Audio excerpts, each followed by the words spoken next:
नमस्कार, मैं हूं रितेश मिश्रा। सियासतदां और नक्सली कनेक्शन क्या गोल खिला सकते हैं?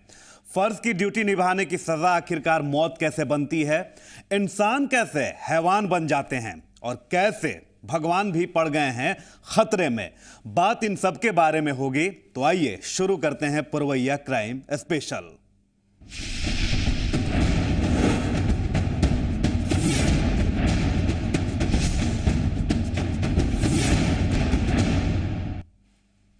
क्या होता है जब खादी के सफेद रंग के साथ मिल जाता है लाल रंग?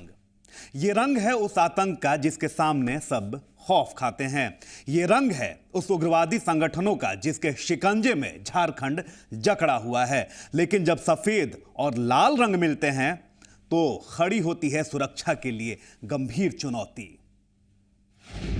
खतरे में राज्य की सुरक्षा, नक्सलियों के तार राजनेताओं तक, जनप्रतिनिधि की गाड़ी से पकड़ाए नक्सली, नक्सलियों की निशानदेही पर पकड़ाई मिनी गन फैक्ट्री। सत्ता और नक्सल का क्या है कनेक्शन?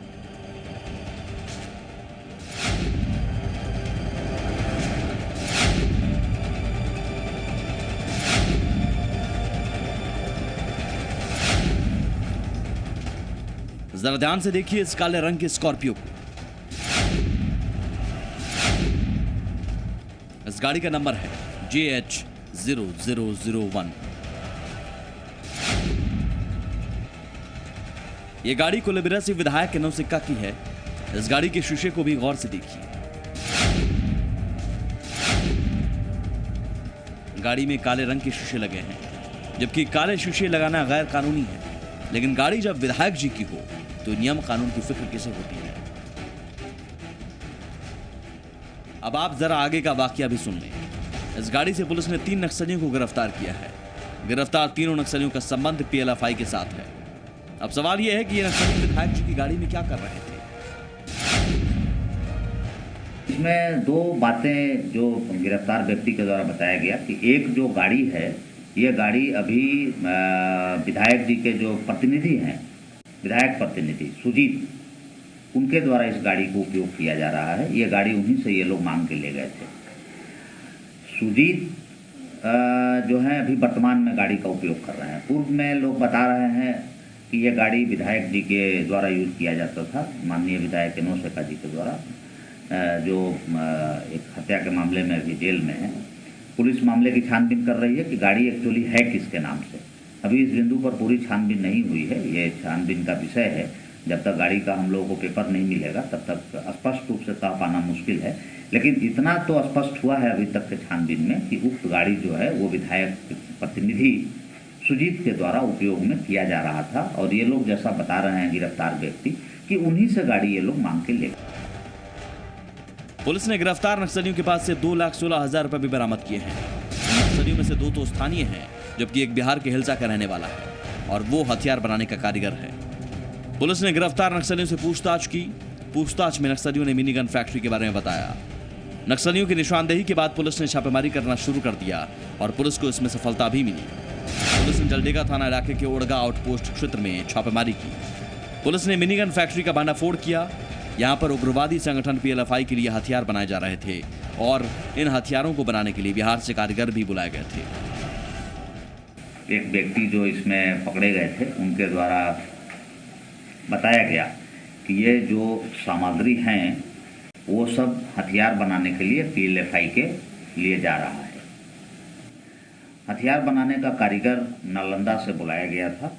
वो कारीगर का नाम है विजय कुमार विश्वकर्मा, जो कि नालंदा के हिलसा के रहने वाले हैं, मिस्त्री हैं। इनका कहना है कि वहाँ से पूरी एक टीम आई हुई है 4-5 व्यक्तियों का, और विगत 10 दिनों से ये झारखंड में हैं और हथियार बनाने के लिए ओरगा क्षेत्र के किसी जंगल में इन लोगों ने PLFI ने जगह चुना है जहां पर हथियार बनाने का प्राइमरी कार्य शुरू कर दिया। अब इस खुलासे के बाद कई चौंकाने वाली बात सामने आई है। गिरफ्तार उग्रवादियों के हाथ पर जेल की मुहर भी लगा हुआ पाया गया है। पुलिस जेल के रिकॉर्ड को भी खंगाले में लगी है। बता दें कि हत्या के एक मामले में विधायक नौसिक्का जेल में बंद हैं। अब गिरफ्तार किए गए नक्सलियों का क्या है जेल कनेक्शन, ये तो जांच के बाद ही पता चल पाएगा। लेकिन आधे बने इन हथियारों को देखकर यह साफ हो जाता है कि उग्रवादियों के मंसूबे कितने खतरनाक हैं। विधायक एनोसिका के खिलाफ पुलिस ने मामला दर्ज कर लिया है।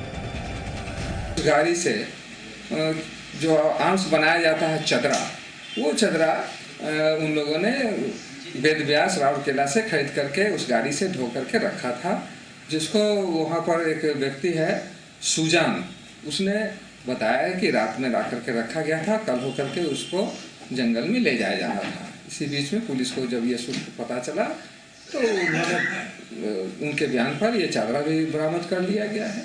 यही मामला है। इस प्रकार ऐसा जो इन लोगों का जो पकड़े गए हैं मुदाले लोग, उनसे यही पता चलता है कि इसमें कहीं ना कहीं विधायक जी का भी रोल है, इसलिए उनके विरुद्ध भी केस दर्ज किया गया है। पुलिस ने इस गन फैक्ट्री से एक कारीगर को भी गिरफ्तार किया है। ये सफलता पुलिस के लिए एक बड़ी उपलब्धि मानी जा रही है, क्योंकि इससे पहले पकड़े गन फैक्ट्री से किसी कारीगर को गिरफ्तार नहीं किया जा सका था। वहीं पुलिस ने आम जनता से भी ऐसी सूचनाएं साझा करने की अपील की है। जनता को भी बताना चाहता हूं कि अगर आम जनता को कहीं भी ऐसा लगता है कि सिमडेगा क्षेत्र में किसी भी संगठन के द्वारा, इधर PLFI या माओइस्ट के द्वारा कहीं अवैध हथियार बनाने की कार्रवाई की जा रही है, तो हम समझते हैं कि जनता के भी ये कर्तव्य है कि वो तुरंत पुलिस को खबर करें, क्योंकि जो भी हथियार इस तरह के अवैध किसी भी संगठन के द्वारा बनाया जाएगा तो अल्टीमेटली वह यहाँ के लोगों के विरुद्ध ही यूज होगी। बहरहाल पुलिस की सफलता के बाद उम्मीद है कि उग्रवादी संगठन PLFI के और सदस्य सलाखों के पीछे होंगे, लेकिन सत्ता और उग्रवाद का कनेक्शन एक बड़े खतरे की तरफ इशारा जरूर कर रहा है। ये आने वाले वक्त के लिए एक बड़ी चुनौती और खतरा साबित हो सकता है। सिमडेगा से श्रीरामपुरी, जी मीडिया।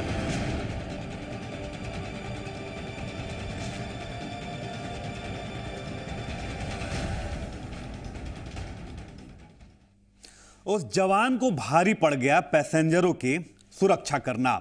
इसकी कीमत उसे अपनी जान देकर चुकानी पड़ी, लेकिन उसने फर्ज के आगे अपनी जान की भी परवाह नहीं की।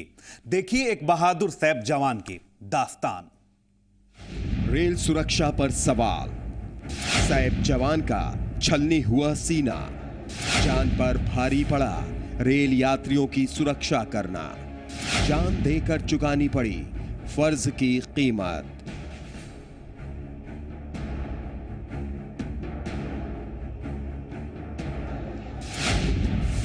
यह सवाल महज इसलिए क्योंकि मुंगेर के दशरथपुर हॉल्ट के पास अपराधियों ने ट्रेन में तांडव मचाया है और ड्यूटी पर तैनात एक सैप जवान का सीना छलनी कर दिया है। एक जवान की तो मौके पर ही मौत हो गई, जबकि दूसरा जिंदगी और मौत की जंग लड़ रहा है। 5 सैप के जवान राइफल के साथ ड्यूटी पर जा रहे थे कि मुकामा तक जाते थे ये लोग मार्गदर्शन करते हुए। उसी क्रम में जब ये लोग 8 नंबर स्लीपर कोच में चढ़ के सभी स्लीपर को चेक करते हुए, बंद करते हुए आ रहे थे, बोल्ट करते हुए। इसी क्रम में एक कोच में देखे कि 3 आदमी संदिग्ध बैठा हुआ, तो इन लोगों ने पूछा कि आपका रिजर्वेशन, आप कहाँ जा रहे हैं, कहाँ उतरना है आपको? तो उन लोगों ने बताया कि धरारा उतरना है। दरअसल ये घटना गुरुवार की रात तकरीबन 1:30 बजे की है, जब जवानों ने सुरक्षा के मद्देनजर बोगी के दरवाजों को बंद करना शुरू किया। इसी दौरान एसी बोगी नंबर 7 में दरवाजे पर बैठे कुछ लोगों ने दरवाजा बंद करने से मना कर दिया। इसी बात को लेकर जवानों और अपराधियों में कहासुनी शुरू हुई, जिसके बाद अपराधियों ने बंदूक तान दी और संतोष कुमार को गोली मार दी। दूसरे जवान की किस्मत अच्छी थी कि उसके पॉकेट में खुदरे पैसे थे, जिससे गोली छिटक कर निकल गई। बताया जा रहा है कि पूरा विवाद जबरदस्ती हॉल्ट पर ट्रेन को रोकने को लेकर भी उठा।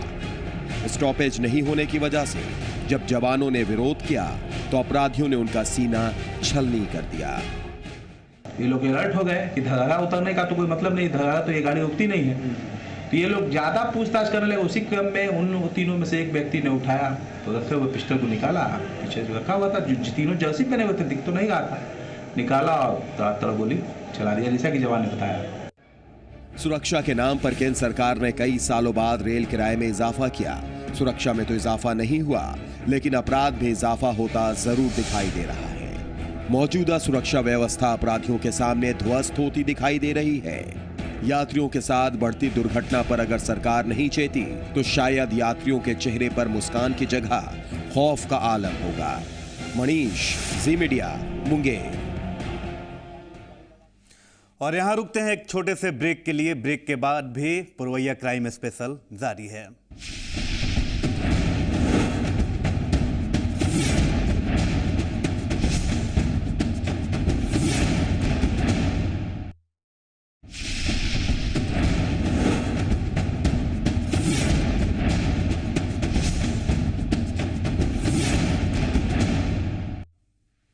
ब्रेक के बाद पुरवैया क्राइम स्पेशल में स्वागत है आपका। वो इंसान नहीं बल्कि हैवान बन चुके थे। हवस और लूट की भूख ने उन दोनों को अंधा बना दिया था। उनकी करतूतों ने इंसानियत को भी शर्मसार कर दिया।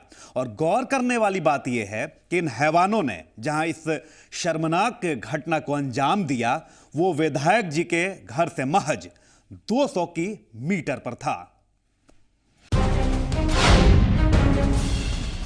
उन हैवानों को जरा भी शर्म नहीं आई। वो इंसान नहीं हैवान बन चुके थे। चंद पैसों और हवस ने उन दोनों को इंसान से हैवान बना डाला। सहरसा जिले के सिमरी बख्तियारपुर थाना इलाके में पड़ता है करुआ गांव। इसी गांव में दो इंसानों ने अपनी इंसानियत की हत्या कर दी। हम आपको पूरा मामला तफसील से बताते हैं। करुआ गांव में गरीबी से परेशान महिला का पति पंजाब चला जाता है। वहीं कुछ काम करना शुरू कर देता है ताकि कुछ पैसे जमा हो सके। लेकिन उसकी पत्नी का गांव में अकेले रहना भारी पड़ गया। घर से निकलकर ये महिला जब चापाकल से पानी लेने गई तो ये उसकी जिंदगी की सबसे बड़ी गलती बन गई। आप खुद सुनिए इस महिला के दर्द की दास्तान। दो आदमी हमरा लाकर उठा जाकर लाकर बेइज्जत कर दिया। 2 आदमी उठा के ले गया। तो आप कहाँ थी उस समय में? खाए के लायक जाकर जा हाथ मुँह धो के जा रही है ने। हाँ। कोने से आवे रहे। तो बस कि हमरा लाकर उठा के बाजार से पता हम बेहोश भाग गई। हम कांट पर हमरा फेंक दिया। आपके साथ गलत भी किया? हाँ। क्या आदमी किया?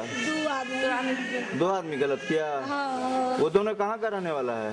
दोनों एगो चे बरकुरबा के एगो चे अपने गाँव के। आप ही के गाँव का है गो? आपके साथ मैंने दुष्कर्म किया? हाँ। नीरज यादव और धीरो यादव ने इस महिला के मुंह में कपड़ा ठूस दिया। महिला को उठाकर दोनों बगल के घर में ले गए और उसके साथ अपना मुंह काला किया। इतना ही नहीं, इन दोनों दरिंदों ने महिला के पहने हुए जेवरों को भी छीनने से गुरेज नहीं किया। अभी तो महिला बता रही है कि 2 आदमी इसके साथ आंगन में घुस के गलत काम किया है। मुंह का बंद किया। 2 लोगों ने घटना को अंजाम दिया है। आखिर आरोपी 2 लोगों को बना रही है। पुलिस क्या करेगी इस मामले में कार्रवाई? पुलिस अनुसंधान करेगी, सच्चाई आने पे कार्रवाई होगी। माने कि महिला के साथ जो है न्याय होगा? होगा, न्याय होगा। आप खुद एक महिला अधिकारी हैं और महिला के साथ जो है घटना घटी है मैडम। ये तो बता रही है कि मेरे साथ गलत हुआ है। अनुसंधान होने पे पता चलेगा। मेडिकल रिपोर्ट के बाद आगे की कार्रवाई की जाएगी। होश में आने पर महिला ने शोर मचाया। तब जाकर गांव वालों ने उसे सिमरी बख्तियारपुर के अस्पताल में भर्ती कराया।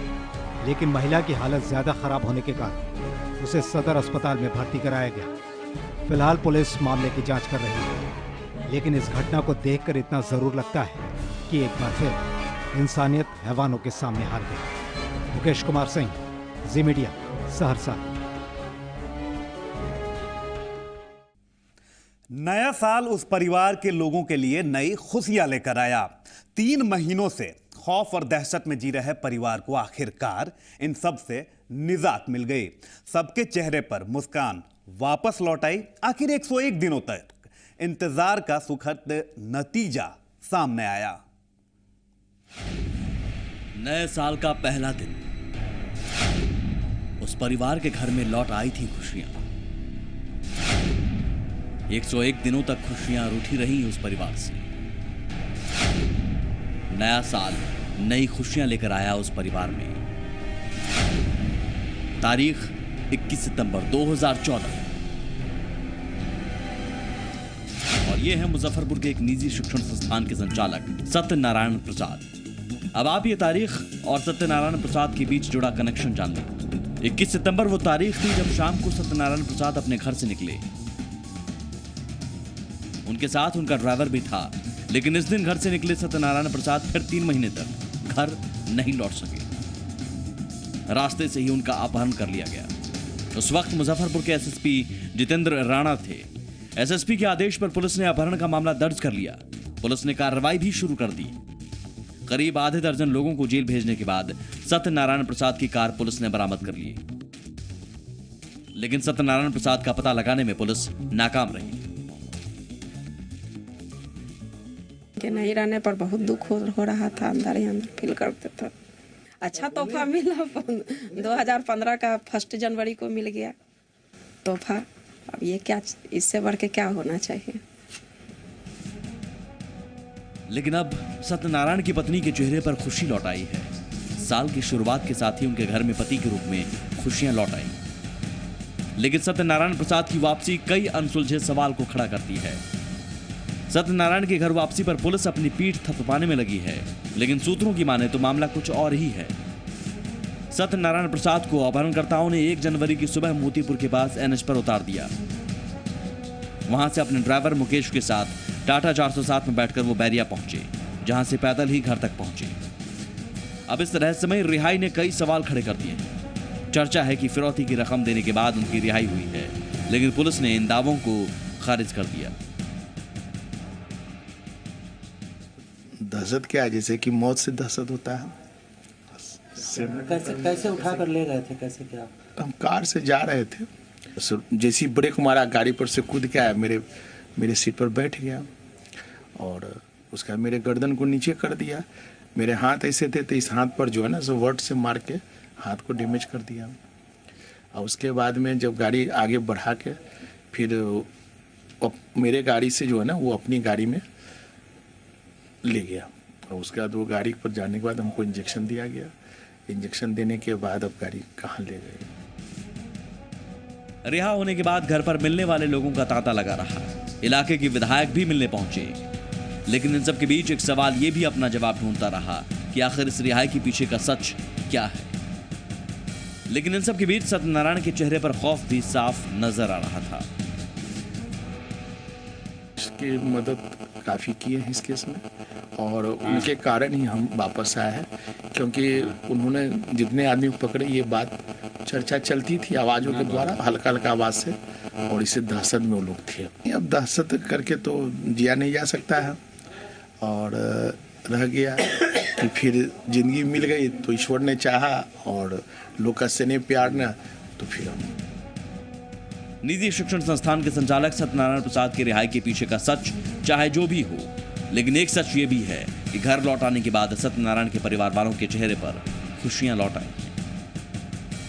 अरुण श्रीवास्तव, मुजफ्फरपुर। बहरहाल वक्त है एक और छोटे से ब्रेक का। बने रहिए जी पुरवैया के साथ।